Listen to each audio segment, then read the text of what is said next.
important practical lessons. It is not merely as a beautiful theory, a mere dogma, that we should consider Christ as God and Creator.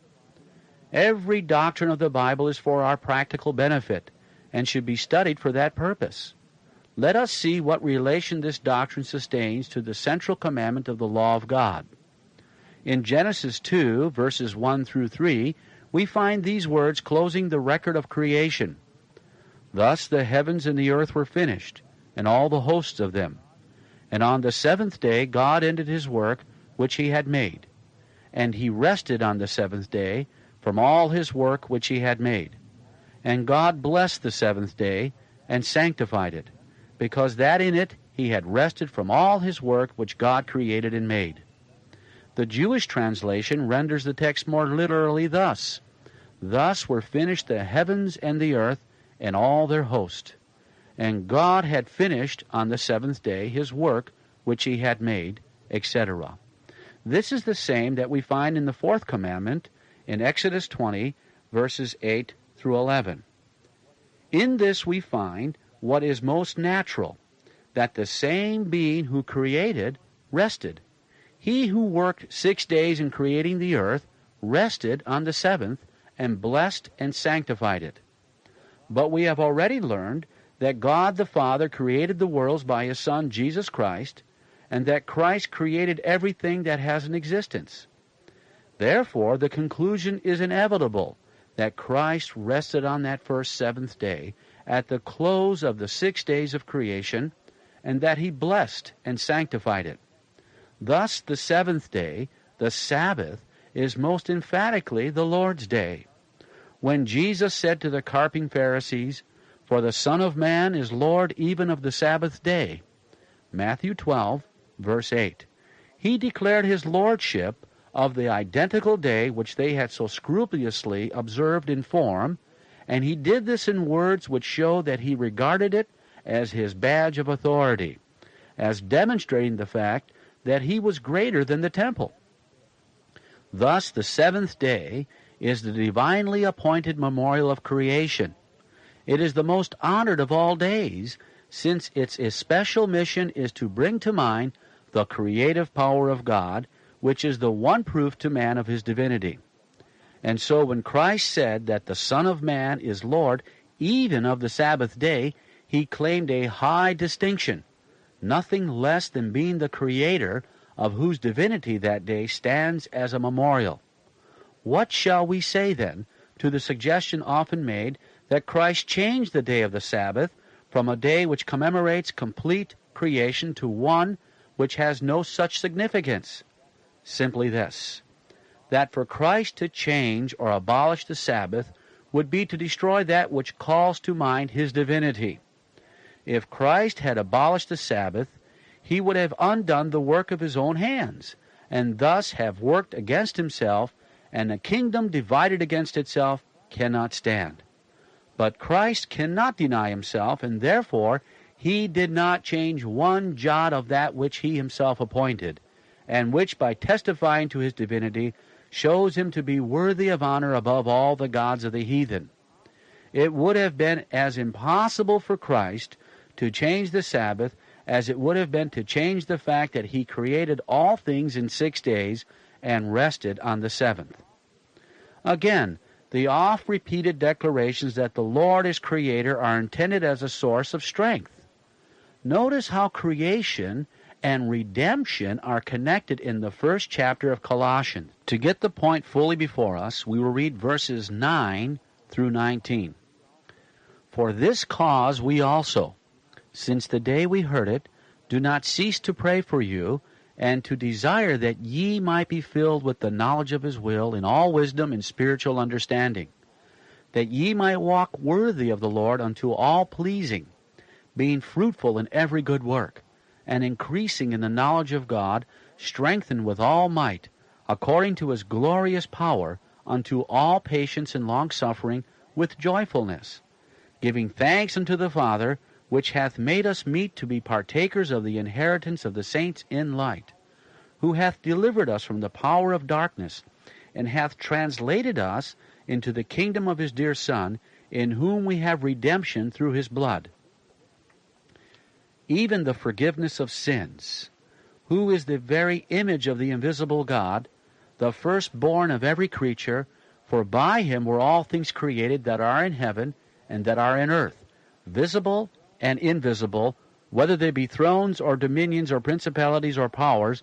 All things were created by him and for him, and he is before all things, and in him all things consist. And he is the head of the body, the church, who is the beginning, the firstborn from the dead, that in all things he might have the preeminence. For it pleased the Father that in him should all fullness dwell.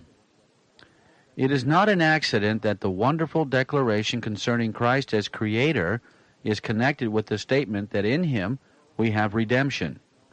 No, when the Apostle makes known his desire that we should be strengthened with all might, according to his glorious power, he lets us know what that glorious power is.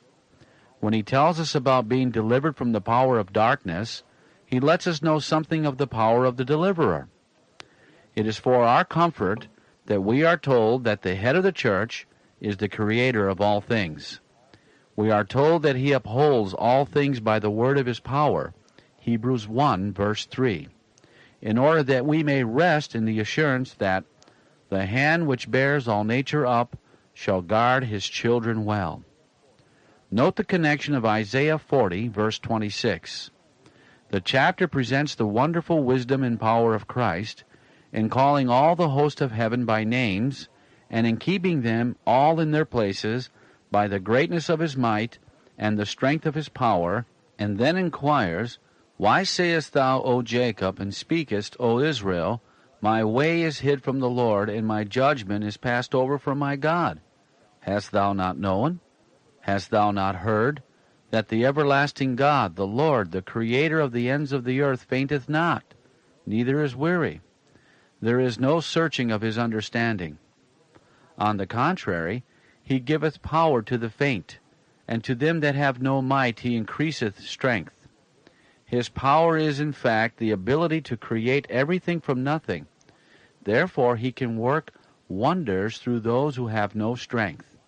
He can bring strength out of weakness. Surely then anything which serves to keep before the mind the creative power of Christ must tend to renew our spiritual strength and courage. And this is just the design of the Sabbath. Read the 92nd Psalm, which is entitled A Psalm for the Sabbath Day. The first 4 verses are these. It is a good thing to give thanks unto the Lord, and to sing praises unto thy name, O Most High, to show forth thy loving kindness in the morning, and thy faithfulness every night, upon an instrument of 10 strings, and upon the psaltery, upon the harp with a solemn sound. For thou, Lord, hast made me glad through thy work. I will triumph in the works of thy hands. What does this have to do with the Sabbath? Just this. The Sabbath is the memorial of creation. Says the Lord, Moreover, also I gave them my Sabbaths, to be a sign between me and them, that they might know that I am the Lord that sanctify thee. Ezekiel 20, verse 12. The psalmist kept the Sabbath as God designed that it should be kept, in meditating upon creation and the wondrous power and goodness of God displayed therein. And then, thinking of that, he realized that the God who clothes the lilies with a glory surpassing that of Solomon cares far more for his intelligent creatures, and as he looked at the heavens, which showed the power and the glory of God, and realized that they were brought into existence from nothing, the encouraging thought would come to him that this same power would work in him to deliver him from human infirmity. Therefore he was glad, and he triumphed in the work of God's hands. The knowledge of God's power, which came to him through a contemplation of creation, filled him with courage as he realized that the same power was at his disposal, and grasping that power by faith, he gained victories through it. And this is the design of the Sabbath. It is to bring man to a saving knowledge of God. The argument, concisely stated, is this. Number 1, faith in God is begotten by a knowledge of his power. To distrust him implies ignorance of his ability to perform his promises. Our faith in him must be in proportion to our real knowledge of his power. Number 2, an intelligent contemplation of God's creation gives us a true conception of his power, for his eternal power and Godhead are understood by the things which he has made. Romans 1, verse 20. Number 3, it is faith that gives victory. 1 John 5, verse 4. Therefore, since faith comes by learning the power of God from his word and from the things he has made, we gain the victory, or triumph, through the works of his hands. The Sabbath, therefore, which is the memorial of creation, is, if properly observed, a source of the Christian's greatest reinforcement in battle. This is the import of Ezekiel 20, verse 12. Moreover, also I gave them my Sabbaths, to be a sign between me and them, that they might know that I am the Lord that sanctify them. That is, knowing that our sanctification is the will of God. 1 Thessalonians 4, verses 3, Thessalonians 5, verses 23 and 24. We learn by means of the Sabbath, properly used, what the power of God is that is exerted for our sanctification. The same power that was put forth to create the worlds is put forth for the sanctification of those who yield themselves to the will of God. Surely this thought, when fully grasped, must bring joy and comfort in God to the earnest soul. In light of this, we can appreciate the force of Isaiah 58, verses 13 and 14.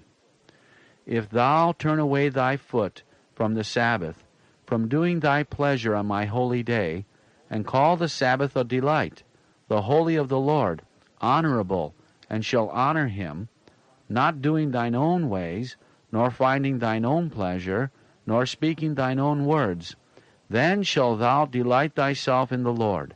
And I will cause thee to ride upon the high places of the earth, and feed thee with the heritage of Jacob thy father, for the mouth of the Lord hath spoken it.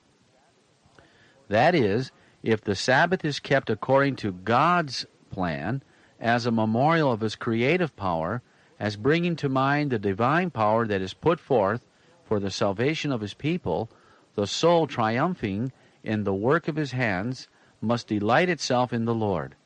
And so the Sabbath is the grand fulcrum for the lever of faith, which lifts the soul to the heights of God's throne to hold communion with him. To put the matter in few words, it may be stated thus: the eternal power and Godhead of the Lord are revealed in creation. Romans 1, verse 20. It is the ability to create that measures the power of God. But the gospel is the power of God unto salvation. Romans 1, verse 16. Therefore, the gospel simply reveals to us the power which was used to bring the worlds into existence, now exerted for the salvation of men. It is the same power in each case. In the light of this great truth, there is no room for the controversy about redemption being greater than creation, because redemption is creation. See 2 Corinthians 5, verse 17, Ephesians 4, verse 24. The power of redemption is the power of creation.